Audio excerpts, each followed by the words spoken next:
Right now at 5, we're learning more about a tragic head-on collision that happened in Carter County. Take a look at the first images we are getting of that fiery crash that left one person dead. Tennessee Highway Patrol confirmed. It all started out as a normal day, actually a wonderful day. Me and my fiance were doing our Valentine's date and we were going to go skiing. Actually went to Sugar Mountain. We drove up there on the back roads, which were beautiful that day. On the way back home, I took one of the back roads to the back side of Elizabethton to go back home. And we're driving down the road talking, listening to a little music, and next thing I know is I see some headlights up ahead as I'm driving up, and I see that there are two vehicles that had a head-on collision. Having worked EMS before coming to medical school and rescue, being a vehicle extrication instructor for the state of Tennessee, the second I saw the accident, I knew this was not going to be a good one, as I saw fire dripping from under the vehicles. I went to the Lexus first, and unfortunately that individual was deceased. And so at that point, I had to close that chapter and move around to the other side of the car for the other victim. EMT Sean Ochsenbein and Lieutenant William Buchanan with the Avery, North Carolina Sheriff's Department battled flames, putting their own lives in danger to save someone else.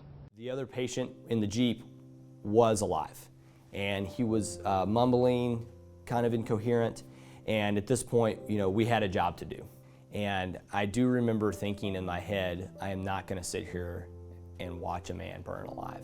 We tried to pull the gentleman out through the window, which we gave a valiant effort to do so, but that was not happening. Officer Buchanan was trying to pull on the door to pull it open, so I assisted in that, and we were pulling and pulling. And then I remembered that I had a giant ratchet tow strap in my SUV. So I run as fast as I can, jump in my vehicle, pull the vehicle up in a certain angle where we could be able to pull the door off. So get the ratchet strap set up as quickly as possible, hook it up to my vehicle. Officer Buchanan runs over, hooks it up to the door, and then I floor it.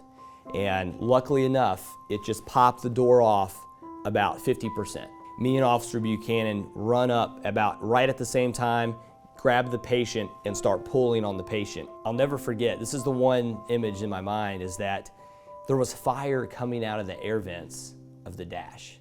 And I knew that at this point, we had less than a minute if this was going to work out, maybe less than 30 seconds.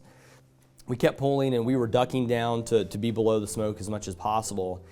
And from the grace of God, his feet release, and we were able to drag him out.